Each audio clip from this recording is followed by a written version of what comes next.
Assalamualaikum warahmatullahi wabarakatuh. Di video kali ini kita kembali belajar pada tema 9 subtema 1, muatan pembelajaran bahasa Indonesia.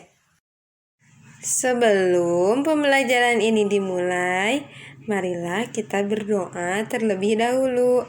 Bismillahirrohmanirrohim. Rabbi zidni ilman warzuqni fahman.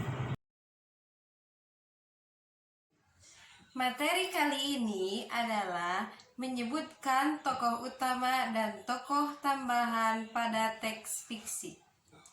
Pernahkah kalian mendengar teks fiksi? Apa yang dimaksud dengan teks fiksi? Teks fiksi adalah teks yang berisi rekaan atau khayalan yang tidak berdasarkan kenyataan. Di dalam teks fiksi ada tokoh yang berperan di dalam cerita tersebut. Tokoh tersebut bisa berupa manusia, hewan, dan tumbuhan. Di dalam teks fiksi terdapat tokoh utama dan tokoh tambahan. Tokoh utama itu adalah tokoh yang menjadi pembicaraan utama pada teks tersebut. Sedangkan tokoh tambahan adalah tokoh yang menjadi pendukung tokoh utama. Tokoh utama biasanya sering disebutkan pada cerita teks fiksi. Cara menentukan tokoh utama adalah tokoh utama paling sering muncul pada teks fiksi dan berpengaruh pada teks tersebut. Untuk lebih memahami tokoh utama dan tokoh tambahan, ayo simaklah cuplikan teks berikut. Pada hari Minggu, Fitri sedang bermain bersama kakaknya di taman dekat rumah. Fitri sangat senang bisa memanfaatkan hari libur dengan bermain. Pada saat bermain, Fitri mengamati keadaan di sekitarnya. Kadang-kadang timbul pertanyaan bila ada hal yang menarik perhatiannya. Tokoh dalam cerita tersebut adalah Fitri dan kakaknya.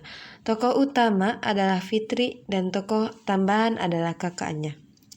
Pada teks ini disebutkan bahwa Fitri itu adalah tokoh utama yang sering muncul pada teks ini, dan kakaknya sebagai tokoh tambahan hanya disebut beberapa kali, tidak sesering Fitri.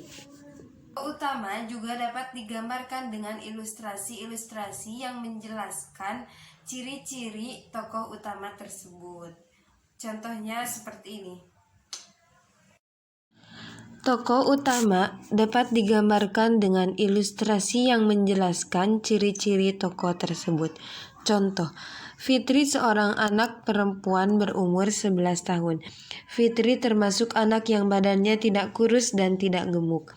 Fitri memakai kacamata dan kerudung. Fitri memiliki teman bernama Komang.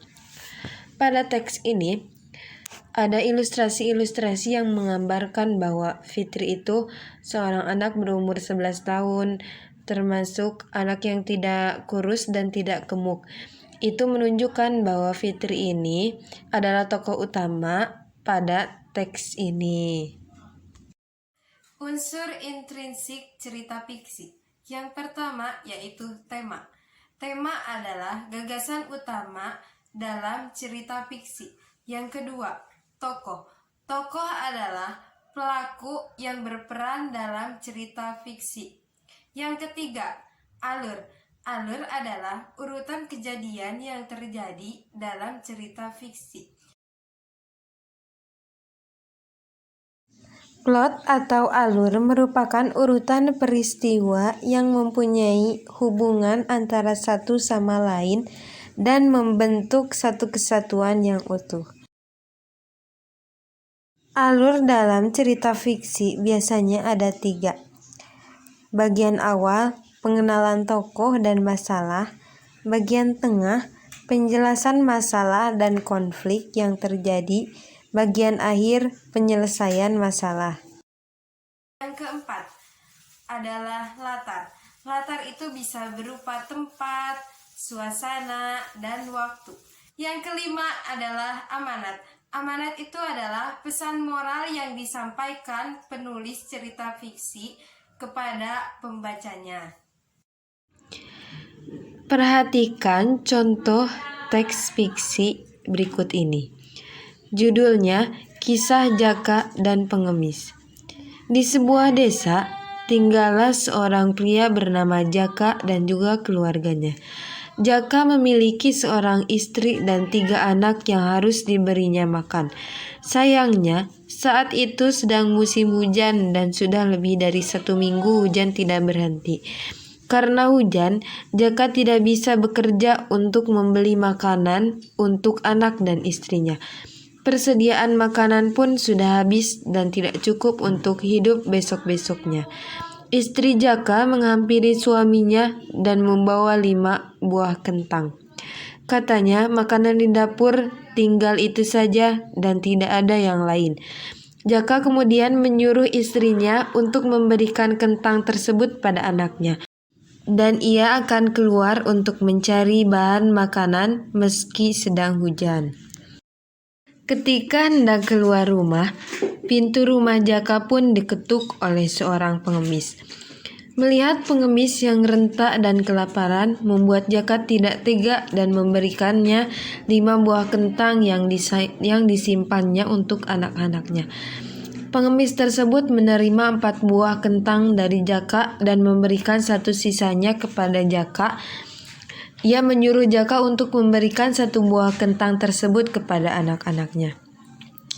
Setelah pengemis pergi, secara ajaib 1 buah kentang yang dipotong tersebut setiap potongannya akan menghasilkan 5 buah kentang yang baru. Begitu seterusnya. Alhasil, keluarga Jaka tidak lagi kekurangan makanan, bahkan ia bisa menanam sisa kentang untuk jadi bahan panennya nanti. Dan sisanya ia berikan kepada tetangga-tetangganya. Dari cerita tersebut, kita dapat mengetahui tema. Tema pada cerita tersebut adalah berbagi. Bisa dilihat saat pengemis itu meminta makan kepada Jaka dan dia memberikan kentangnya kepada pengemis itu walaupun Jaka tidak mempunyai lagi makanan di rumahnya. Tokoh utama pada cerita tersebut adalah Jaka. Kenapa Jaka disebut tokoh pertama? Karena Jaka sering disebut pada cerita tersebut dan Jaka merupakan tokoh yang berpengaruh pada cerita tersebut. Dan tokoh tambahannya adalah istri dan pengemis. Latar tempat pada cerita tersebut adalah di rumah Jaka. Dan latar suasananya yaitu sedih. Terlihat pada saat Jaka memberikan kentangnya kepada pengemis itu, padahal Jaka tidak lagi mempunyai makanan di rumahnya. Dan senang itu pada saat Jaka mempunyai banyak kentang. Setelah dia memberikan kentang kepada pengemis, lalu dia mempunyai banyak kentang di rumahnya. Dan dia bisa membagikan kentang-kentang itu kepada tetangganya. Nah, dan latar waktunya adalah siang hari. Alur pada cerita tersebut adalah maju. Karena pada cerita tersebut urutan ceritanya itu maju. Amanat pada cerita tersebut itu harus saling berbagi kepada sesama walaupun kita sedang susah. Nah, pada cerita tersebut dijelaskan bahwa Jaka itu hanya mempunyai 5 kentang. Tapi dia memberikan 4 kentang kepada pengemis dan dia bisa mendapatkan lebih banyak kentang setelah dia memberikan kentang itu kepada pengemis. Setelah kita mempelajari tentang teks fiksi, kita bisa menyimpulkan bahwa cerita fiksi adalah cerita yang berdasarkan khayalan, bukan berdasarkan kenyataan. Unsur intrinsik cerita fiksi itu ada tema, tokoh, alur, latar, amanat. Kalian juga bisa menyimpulkan pembelajaran yang tadi sudah diajarkan di rumah masing-masing. Untuk lebih memahami tentang cerita fiksi, bacalah sebuah karangan fiksi berikut ini dengan seksama. Judulnya Barisan yang Menyenangkan.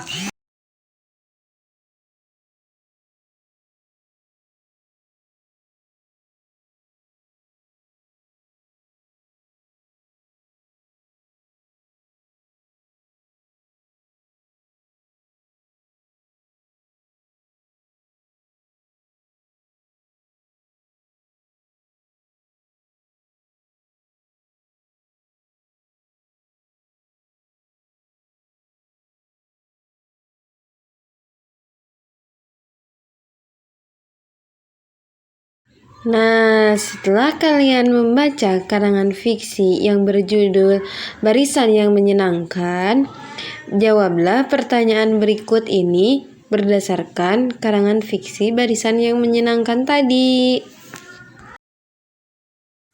Sekian video pembelajaran kali ini, semoga bisa bermanfaat bagi teman-teman semua. Assalamualaikum warahmatullahi wabarakatuh.